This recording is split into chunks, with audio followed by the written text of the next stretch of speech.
14 dice, aconteció, ahora deteniendo un poquito, aconteció en Iconio que entraron juntos en la sinagoga de los judíos y hablaron de tal manera que creyó una gran multitud de judíos y asimismo de griegos. Bueno, llega nuevamente, estamos viendo que está llegando a sinagogas y dice que llegó a la sinagoga de los judíos, al lugar de reunión de los judíos, y hablaron de tal manera que creyó una gran multitud.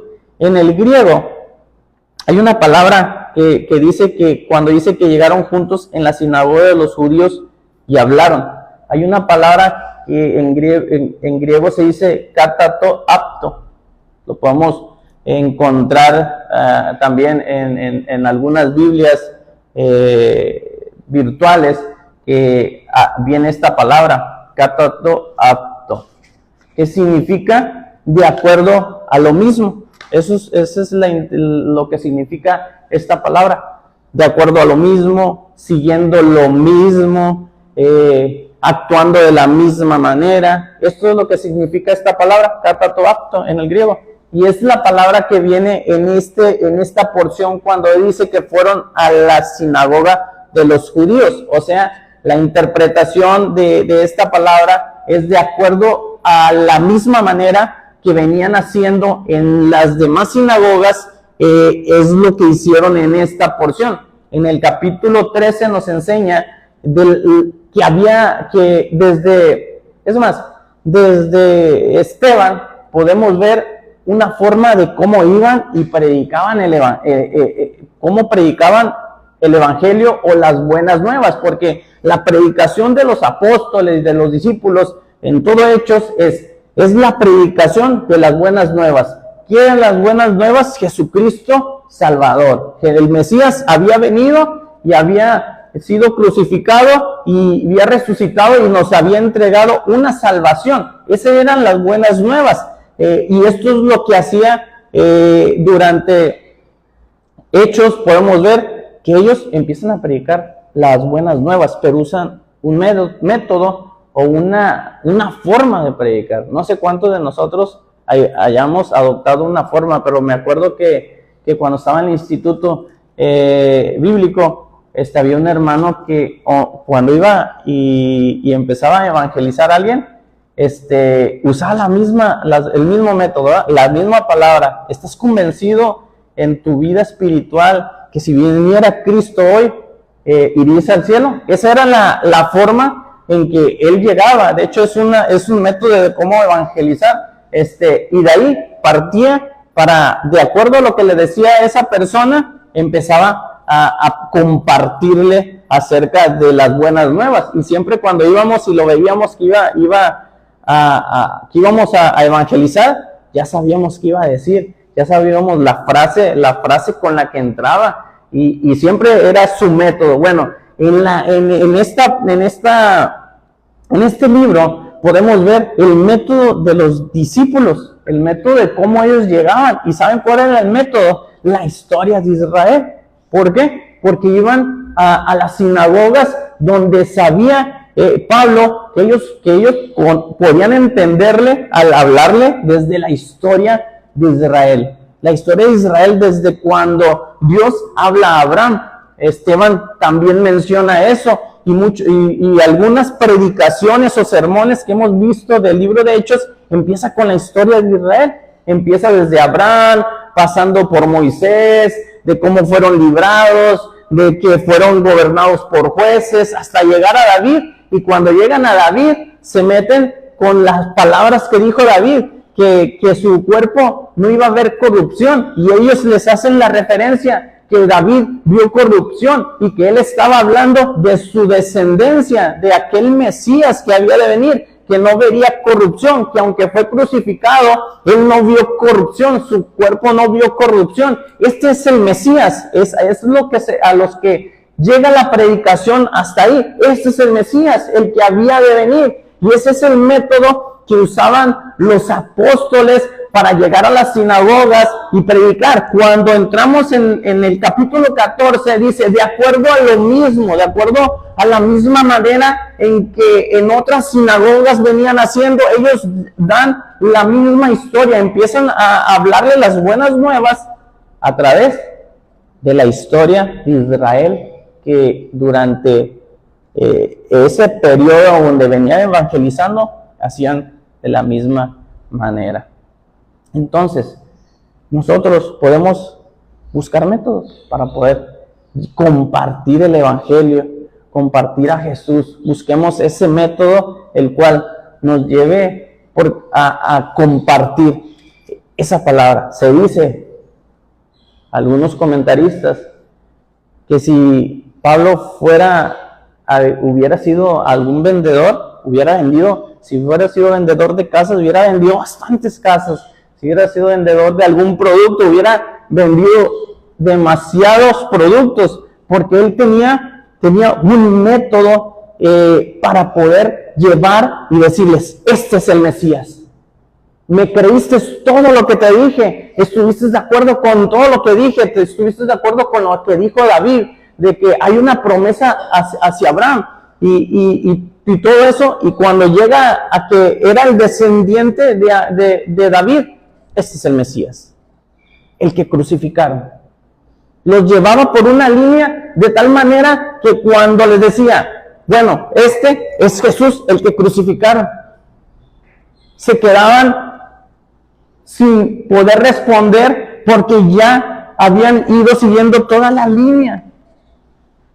No sé si usted, algunas personas he escuchado el comentario cuando que llega alguien o en alguna tienda que ya casi compras algo solo por lo que te están diciendo del producto, que aunque a veces no haya la economía, ya casi dices, sí lo voy a comprar porque me convencieron de todo el producto que es necesario para mí. Bueno, algo así es lo que estaban llevando, es necesario para ustedes. Pablo estaba muy interesado en los judíos porque eran sus hermanos y él quería que sus hermanos se cayera esa venda de sus ojos y conocieran al Mesías. Bueno, de esta manera era la forma o el método en que Pablo anunciaba el evangelio. Ya les comenté que sinagoga significa guiar, traer o reunirse en un lugar para ser instruidos por Dios. Bueno, ese es el verso 1. Y aconteció en Iconio, entraron juntos en la sinagoga de los judíos y hablaron de tal manera que creyó una gran multitud de judíos y asimismo de griegos. Mas los judíos que no creían, había unos judíos que no creían, excitaron y corrompieron los ánimos de los gentiles contra los hermanos. En otra versión dice que estos judíos envenenaron el corazón de aquellos que habían creído. Pero ¿quién eran estos judíos? Vamos a tratar de adentrarnos un poquito en la cultura judía. ¿Por qué le daban la oportunidad primeramente a Pablo y a Bernabé en cada sinagoga? ¿Cuál era la razón? Creo que el hermano Julián nos ha dado la explicación. ¿Por qué? Pero quiero adentrarme un poquito para entender cuando leamos la Biblia, qué es lo que se hacía en la sinagoga. En la sinagoga, lo primero que se hacía era el estudio de una porción bíblica. Hay 5 libros, a lo que ellos le llaman, nosotros lo conocemos como el Pentateuco, ellos le llaman la Torá. Si van a cualquier lugar, ellos lo conocen como la Torá, que son simplemente los 5 libros de la ley. Esos 5 libros de la ley están divididos en 52 porciones, que son las 52 clases de todo el año, ¿sí? Cada porción se lleva semanalmente. Cuando habla que se estaba estudiando, en la sinagoga, era estas porciones, dependiendo en qué semana estuvieran ahí, era la porción, desde Génesis hasta Deuteronomio. Y era una de las cosas que se hacía al principio. Entre eso se comentaba unos a otros, había unos puntos de vista, se leía la porción y se hacía un comentario acerca de esa porción. Aparte de eso, se leía una de las porciones de los profetas, a lo que ellos lo conocen como el Haftará. Entonces, lo que se hacía era la porción semanal, según ellos lo han dividido, y una porción de los profetas. Ese era el estudio. Después de que se hacía ese estudio, después de que se había comentado sobre ese estudio y los profetas, entonces se le daba la oportunidad a algún maestro, a lo que ellos llaman un rabino. Se le daba la oportunidad a un maestro, a un visitante, de que pudiera compartirles algo. Ahí es donde aprovechaba Pablo y Bernabé. Ellos sabían que les iban a dar la oportunidad, porque ellos eran maestros. Bernabé era un levita y sabían que les iba cuando llegaran a una sinagoga les iban a dar esa oportunidad. Entonces, cuando llegaban a cada lugar, ellos estaban en silencio, pero cuando llegaba ese momento, entonces ellos hablaban y compartían el evangelio, las buenas nuevas, de acuerdo a la forma que les había mencionado. Entonces, este grupo de personas que empiezan, estos judíos, a lo que el versículo dice, empezaron a envenenar el corazón de los que habían creído, eran aquellos con los que Jesús batalló tanto.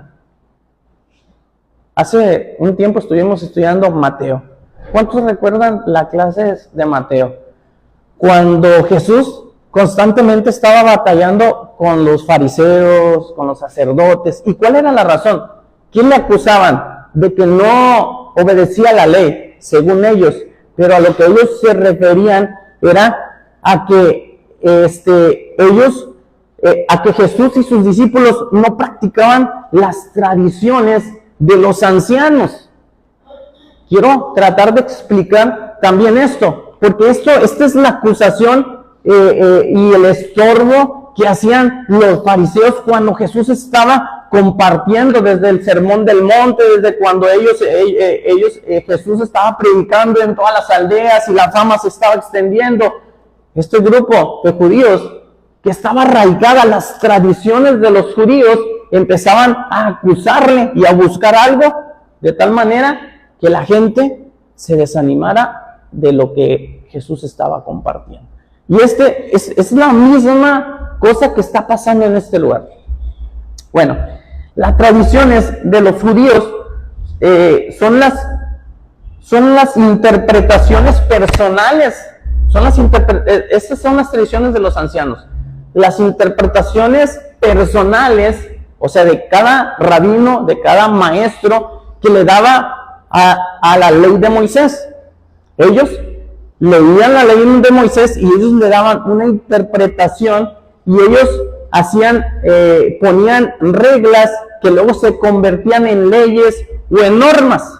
Y a eso es a lo que, con esas eso que se convertía en leyes o normas, era con lo que acusaban a Jesús, de que sus discípulos no se habían lavado las manos, de que habían cortado espigas, y no era una ley que venía en la ley de Moisés, sino que eran interpretaciones, algo que ellos habían impuesto, que después se convirtió en ley, y que ellos luego acusaban a las personas de que no estaban practicando la ley. Quiero explicarle esto. Para ellos, a esto le llaman el Getzerá. ¿Qué es el Getzerá? El Getzerá, no sé si usted ha escuchado acerca de los cercos que le ponían a un mandamiento. Las tradiciones de los ancianos era esto: hay un mandamiento, pero ellos, y era algo bueno, era algo, lo podemos decir bueno hasta cierto punto. Ellos ponían para que el pueblo no llegara a fallar en ese mandamiento. Lo que hacían ellos era ponían cercos alrededor. ¿Cuáles son esos cercos? No hagas esto, no hagas aquello. No venía en la ley, pero les ayudaba para que no llegaran a infringir o a fallar en ese mandamiento. Esas eran las tradiciones de los judíos. Eso es a lo que se refiere las tradiciones de los judíos. Podemos decirlo en nuestras propias palabras, algo que previene que falles. Pero es algo bueno, pero hasta cierto punto. Porque cuando nosotros empezamos a juzgar a las personas que que hicieron algo, que no están fallando en el mandamiento, pero están haciendo o rompiendo las reglas que ellos habían establecido, ellos empezaban a juzgar, y es lo que estaban haciendo con Jesús. Tus discípulos no se están lavando las manos, o cortaron espigas. No había ninguna ley que dijera que no debían cortar la espiga. La ley decía, no use la hoz para en ese día estar cortando las espigas. Eso sí, porque ya era un trabajo, pero el cortar espigas y comerlas no había una ley que lo impidiera, pero ellos pusieron eso para proteger al judío de que no cayera en ese pecado. Pero ellos ya estaban llamando a esos cercos, ya le estaban llamando como si fuera una ley. Y entonces este grupo de judíos eran lo que estaban más arraigados en las tradiciones de los judíos, las interpretaciones o los cercos que habían puesto para no llegar a fallar en ese mandamiento. Y estos judíos eran judíos que estaba arraigado la tradición en ellos. Y por esa razón no aceptaban la predicación. En Mateo capítulo 15, nos habla una historia. Vamos a Mateo capítulo 15.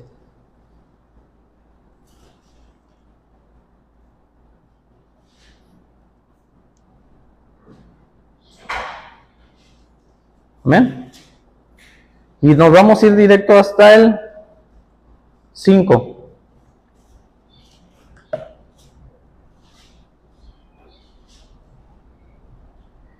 Dice, pero vosotros decís, cualquiera que diga a su padre o a su madre, es mi ofrenda, Dios todo aquello con que pudiera ayudarte. Están acusando a Jesús, a sus discípulos, de que no se lavaron las manos. Y Jesús les hace este comentario. Les revela lo que está pasando en sus corazones. Están arraigados en las tradiciones y no en el mandamiento. Porque lo que les está diciendo Jesús es que ustedes no ayudan a su Padre, poniendo el argumento que esta ofrenda, o lo que ellos le llaman corbán, lo que hacían era, si yo tengo un bien, lo llamo ofrenda a Dios, es mi ofrenda a Dios, y yo no te puedo ayudar. Era lo que estaban haciendo. Había sido una tradición que había salido de los maestros o de los rabinos, que si ellos llamaban algo que era ofrenda a Dios, eso ya no tenían el derecho de ayudar a alguien, en este caso a sus padres.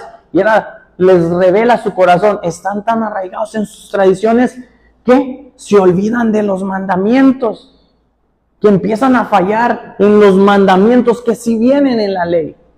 Y era el problema de estos judíos, o de algún grupo de judíos que estaban tan arraigados en sus tradiciones que no dejaban ver la enseñanza que Pablo les estaba trayendo, el mensaje de salvación que Pablo les estaba trayendo. Y en el verso 2 dice, mas los judíos que no creían excitaron y corrompieron por los ánimos de los gentiles contra los hermanos. Por tanto, se detuvieron ahí mucho tiempo, hablando con denuedo, confirmados en el Señor, el cual daba testimonio a la palabra de su gracia, concediendo que se hiciesen por las manos de ellos señales y prodigios, y la gente de la ciudad estaba dividida. La gente de la ciudad estaba dividida. Aquí quiero Antes de leer, quiero explicarles también algo. Dice que cuando ellos fueron y predicaron, se dividió la ciudad, no solamente la sinagoga, que muchos habían creído en la palabra y en Jesús, porque esa era la predicación de los apóstoles, llegar a Jesús, y ese es el Mesías, es nuestro Salvador. Se dividió. No sé si recuerda, hay una porción que nos habla, hay una porción, la traía apuntada, pero ahorita, para no perder más tiempo, Jesús dice que Él no había venido a traer paz, sino división. ¿Recuerda esa porción? Él no se refería a la división de que yo con otro hermano. El contexto o lo que se refería a Jesús es la división que pasa cuando se predica acerca de Él. Uno cree y otro no cree. Hay una parábola que él contó, la parábola de la red. Dice, el reino de los cielos es semejante a una red que cuando es echada al mar recoge de todo tipo de peces, el bueno y el malo. En este caso, el contexto es de los que creen y de los que no creen. Bueno, cuando Jesús habla de esto, de que Él no ha venido para traer paz, sino división, se refiere a separar los que creen y de los que no creen. Ese es el contexto de lo que habla esa palabra, no el que yo me ponga en contra de mi mamá o en contra de mi hermano, sino el que ellos creen y yo no creo. Eso es lo que estaba hablando Jesús, el traer división, el traer el que iba a creer en el Salvador de nuestras almas y el que no iba a creer en el Salvador de nuestras almas. Entonces, en esta porción vemos un ejemplo claro. Se dividió, unos estaban con los judíos que estaban guiados por las tradiciones de los ancianos y otros estaban del lado de los que habían creído en Jesús como Salvador, como el que había de venir, como el que estaban esperando, porque el Mesías no era un tema nuevo en ese tiempo, era un tema que todos sabían, que todo judío estaba esperando. Entonces, aquí en esta porción se divide entre los que no creen y los que creen. Vamos a continuar en el verso 5.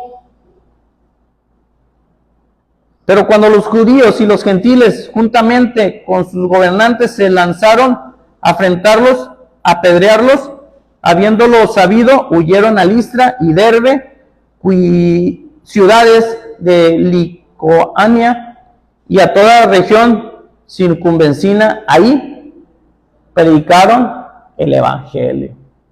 Esto es lo que pasa en esta porción de Hechos capítulo 14 del 1 al 7. Podemos ver lo que implica predicar las buenas nuevas. Tanto ver cosas, prodigios y milagros y ver cómo alguien cree, como ver la oposición. ¿Qué podemos aprender de esto? ¿Qué podemos aprender de esta porción? Podemos aprender, una de las cosas que podemos aprender es que la intolerancia de los judíos cuando se les estaba predicando hacía que estorbara a los que sí habían creído. La intolerancia de cuando se nos predica una palabra, de no recibir una palabra. Más adelante vamos a ver una historia cuando Pablo va a Berea. Esta ciudad tenía algo muy especial, que cuando se les predicaba, lo que hacían es que ellos iban y buscaban en los escritos de la ley o de los profetas y confirmaban lo que estaban diciendo y creían en esa palabra. Esto es un ejemplo que nos da a nosotros. Cuando se nos predique, cuando escuchemos algo, escudriñemos, no seamos intolerantes a cuando Dios nos está hablando, sino que busquemos, escudriñemos en su palabra, atendamos, escuchemos esa palabra y vayamos a la Biblia y busquemos en lo que Dios nos está hablando y nos demos cuenta si es Dios el que nos está hablando. Bueno, Vamos a entrar al verso 8. Dice, y cierto hombre, ellos fueron a Listra, y cierto hombre de Listra estaba sentado, imposibilitado de los pies, cojo de nacimiento, que jamás había andado. Este oyó hablar a Pablo, el cual, fijando en él sus ojos y viendo que tenía fe para ser sanado, dijo a gran voz, levántate derecho sobre tus pies. Y él saltó y anduvo. Podemos ver todos los milagros también en Mateo, en Marcos, en los evangelios, cómo Jesús sanaba. Y es lo mismo que viene haciendo a través de la predicación. Y cuando dice creyó, es probable que creyó en Jesús. Y de esa manera él fue sanado. Porque esta era la predicación. Cuando escuchemos a Pablo o los apóstoles hablar que predicaron o que compartieron algo, el fin de su discurso es Jesús es el Salvador. Y cuando escuchamos y creyeron sus palabras, es pues que creyeron en Jesús, que esa era su predicación. Entonces, este hombre estaba enfermo, creyó, entonces la gente vio a Pablo y alzó la voz diciendo en lengua licaonia, Dios bajo semejanza de hombres han descendido a nosotros. Aquí muy rápidamente, quiero hablarles de una leyenda que según un escritor, poeta, del año 43 antes de Cristo hasta el 17 o 18, comenta que había en esta región de Listra. Según cuenta la leyenda, que estos dos personajes que habla, estos dos dioses, que es una historia pagana, griega, que es más una leyenda, andaba entre el pueblo de Listra. Dice que estos dos dioses, según entre comillas, bajaron y estuvieron en esa ciudad, pero nadie creyó en ellos. Es una leyenda, repito, es una leyenda, no es verídica. Desde antemano se dice que eso es una leyenda que había en esa época para aquellos hombres, y que esta leyenda dice que cuando descendieron, nadie creyó en ellos, más que dos ancianos. Y estos ancianos, como los trataron bien y creyeron en ellos que eran esos dioses que se habían bajado, les recompensaron porque fueron los únicos que creyeron, y los hicieron los sacerdotes y les construyeron en la casa de sus ancianos, construyeron un templo a esos dos dioses. Y la demás gente que no había creído fue eliminada, fue destruida. Esa es la leyenda. Y que esa leyenda circulaba sobre el pueblo. Entonces, es muy podemos ver la reacción de este pueblo cuando ve a estos hombres y dice, estos son esos dioses que han descendido, salen corriendo desesperados. Algunos comentaristas dicen probablemente era porque en su mente, su ideología era que ya había habido un acontecimiento y no lo habían detectado, y que por esa razón fueron corriendo a querer ofrecer esos sacrificios. Porque si usted checa la historia, los sacerdotes de ese templo salieron corriendo para llevar ese sacrificio, y todo el pueblo. Esa es una simple leyenda, nomás lo traje para tener como algo más en esta historia, pero la Biblia nos cuenta que cuando sanó a aquel hombre que no podía caminar, la gente creía que eran esos dos dioses y salen corriendo, pero Pablo y Bernabé rasgan sus vestiduras y les dice, ya no les dicen como a los judíos, sino les dice, hay un Dios creador que nos da todo, que nos bendice, que nos da la lluvia, que nos da el fruto, y les empiezan a explicar quién es ese Dios creador que ama. Al final, batallando, pero pudieron detener que no hicieran aquel sacrificio. Después vienen unos judíos de Antioquía y de Iconio y alborotan a la ciudad y es apedreado Pablo. Lo encuentran los discípulos, regresan a la ciudad y al día siguiente van a Derbe. La continuación de esta historia es que, y como conclusión, es que de Derbe se van por todas las ciudades por donde vinieron. ¿Sabe qué? Confirmando la fe y animando a todos los discípulos, entre ellos en Listra. En Listra se cree que ahí viene Timoteo. Creyó en ese lugar. Hubo quien se apartó de esas creencias paganas. Bueno, regresa por todas esas ciudades confirmando y diciéndoles la verdad. Es necesario que pasemos por distintas tribulaciones y mantengamos nuestra fe. Así como Pablo pasó por muchas tribulaciones. Regresan a Iconio, van confirmando, Antioquía, Pergue, y de Pergue regresan hasta Antioquía. Y le cuentan a sus discípulos todas las cosas que habían hecho. Y en esta mañana, hay veces que pasamos tribulación, hay veces que es necesario. Duele mucho, es muy difícil, pero a veces es necesario para nuestra fe. Dios les bendiga en esta mañana. Así voy a estar dejando la participación.